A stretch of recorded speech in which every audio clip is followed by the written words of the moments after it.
The research said that you go down a tunnel, you meet a being of light, you go into this transcendent reality where you meet dead relatives and spiritual beings. You may have a life review, then you'll come to a border, which if you cross, you know you're going to die. So it's a perfectly valid question to ask. Is this near-death experience a model of what will happen when you die? I faded out, like, from reality, and the next thing after that I remember was seeing myself on the emergency table, and they were working on me, trying to revive me. being brought up this tunnel of light. I was feeling all this love and this acceptance. And out of nowhere, she just asked when she can see God again.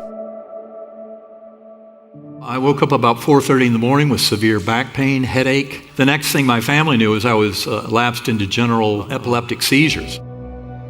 The reality is I just went deep into coma, and it was a severe case of E. coli bacterial meningitis, which is a real shocker because almost all cases of E. coli meningitis occur in newborns. By the time she found me, I was already getting stiff because I died in the morning and people really didn't come into my room until about 10 a.m. Oh my gosh. And so at about that time, they started measuring my vital signs, and there were no vital signs for an hour and a half, at which time they gave up. My eyes were closed and I was completely in this coma, but I was aware of everything that was going on around me. I could hear and see and feel everything that was happening. I could feel everything the doctors were doing. They were poking needles into me and putting in IV tubes and things like that. And I could see and hear things that were beyond the room that my physical body was in. And I realized that I could even see my physical body. It was like I felt that I had become separate from my body.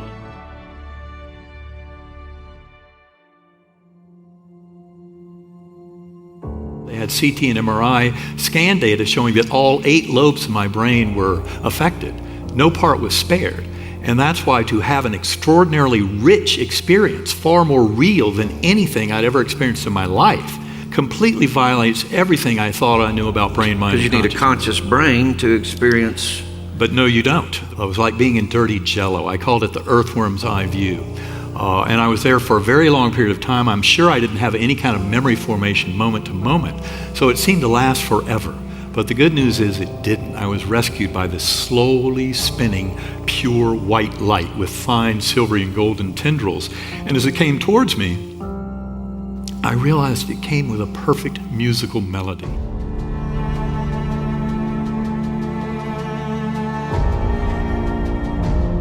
As I went to the light, and some people, report on tunnels and things like that.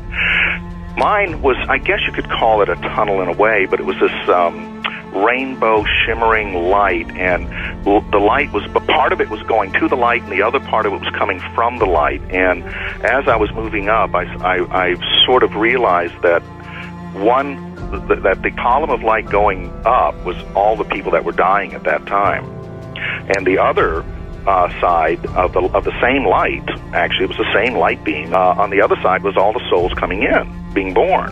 And I realized I was on the wrong train. I encountered my deceased father. My father had died 10 years prior, and I felt that he was there to greet me, and he wanted me to know that it wasn't my time. But even though it wasn't my time to die, I still felt I had the choice. I could still choose to die if I wanted to. Not music heard with the ears, because in those realms, our awareness goes far beyond the limitations of physical eyes and ears and a physical brain. In that realm, it felt like because we don't have our bodies, we don't have vocal cords, it was like my father's essence and mine, we just merged. So I knew exactly what he wanted me to know. And he wanted me to know that I had suffered up until this point. And even though I didn't have to go back to my body, if I chose not to go back, I would be missing out on the gifts that were now waiting for me. So I understood that now if I go back, I won't be living a life of suffering anymore because of what I now knew. But the good news is that beautiful spinning white light opened up into a brilliant, ultra-real realm that I call the Gateway Valley. And that was filled with many earth-like features. It was a world of perfection and ideals. There was no death or decay anywhere.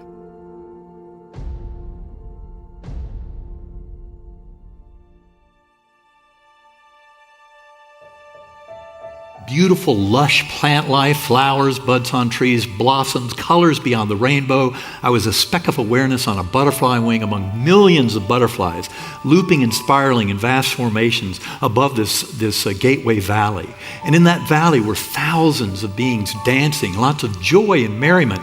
And when I wrote it all up weeks later, I said these were souls. I knew there were souls between lives, and that there was this incredible joy and merriment going on. And it was all being fueled because up above were these swooping orbs, pure spiritual orbs of divine energy, these which I came to call angelic choirs when I had to put a label on them.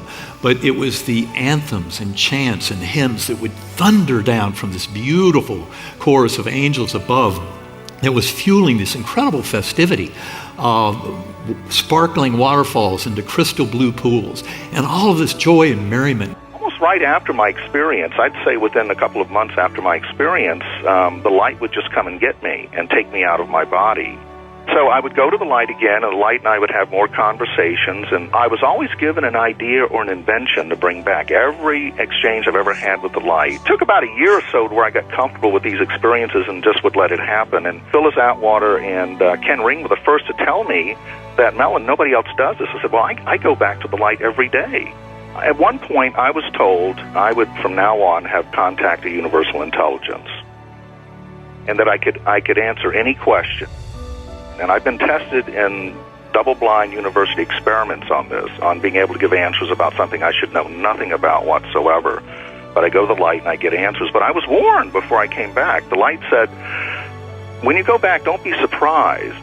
Even if you or anyone else could answer any question, don't be surprised if that's not the point. And I said, what do you mean? And they said, well, at this time in history, humans are much more interested in the questions than the answers. And that turned out to be my experience over many years. I would work on these great experiments in these think tanks. We would come up with all these great ideas, and I would draw schematics. I would get frequencies down to the decimals, and quite often the devices were never built, or if they were never really pursued. And I predicted 8 astronomical discoveries 20 years before they were discovered. And thank God I did lectures about them and documented it so that I can prove what I'm saying. But I was not a scientist or an astronomer or a physicist, but I had seen things that I could report on, and they've turned out to be very accurate.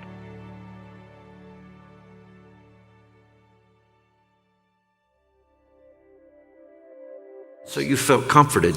And that's why you felt at peace. Absolutely. And that is such a beautiful lesson that comes not just from my near-death experience, but from near-death experiences across all cultures, all nations, going back several thousand years. The stories are always of this beautiful peace, like we are home. This incredible joy and oneness, and that God force of pure, infinite love is so healing. The good news is you don't need a near-death experience to know this. I also felt something which I can only describe as a feeling of unconditional love. It was like a euphoric kind of feeling. I suddenly realized that I don't have to do anything to prove myself. I don't have to do anything to feel that I deserve to be loved. I was loved just because I existed. It turns out that it didn't all happen in that Gateway Valley.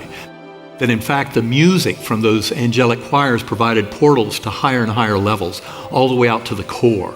And the core was infinite, inky blackness, but filled to overflowing with that God force of love. And all in the setting of the entire material universe and lower spiritual realms having been shrunk down to this complex oversphere that was there as a source of lessons and teaching. But in that realm was this incredible oneness with the divine, a sense that our very conscious awareness is directly connected. There's no separation between us and that God force. Of course, the God force is the pure love, with absolute unconditional love for all of creation. And in that awakening, my father said to me, now that you know this truth, you need to go back and live fearlessly. And I understood if I went back, my body would heal. The doctor, though, he told my family, he said that, look, she may have woken up from the coma, but she is still very, very weak. She's still very, very sick, and her body is full of cancer and tumors. And so don't raise your hopes, because even if she survives, there's a long journey ahead. Within 4 days, the tumor shrunk by 70%. Within 3 weeks, they couldn't find any trace of cancer in my body. Well, the doctors had estimated early in the week that I had about a 10% chance of living through it. After 7 days in coma, with just a horrible medical picture in terms of prognosis, they predicted that had gone down to a 2% chance of survival. But in that medical conference they held that Sunday morning, they recommended to the family stopping the antibiotics. And the reason for that is they thought there was no chance for my recovery. So when I did actually open my eyes on that Sunday morning, they were shocked. My brain was so completely savaged by this experience, I had no idea who these beings were standing at my bedside. My sisters, my sons, my former spouse, my mother. I didn't know who they were. All I remembered was where I'd been, this incredibly rich journey. And I also had, for about 36 hours after I came back to life and they pulled out the breathing tube, I was kind of in and out of a crazy, paranoid, delusional ICU psychosis, a nightmare, back and forth in that world. But the memories from deep coma in many ways were far more real, vibrant, and alive than any of the rest of it. And that paranoid, delusional nightmare, those memories faded within about a week. The memories from the deep coma experience are as fresh today as if they happened yesterday. Oh, my goodness.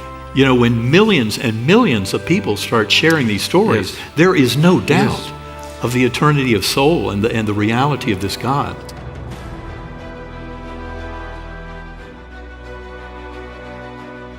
After that experience, after actually dying and coming back, I don't follow dogma or any kind of religion or spirituality, because it's like now I know that I'm a spiritual being. We all are.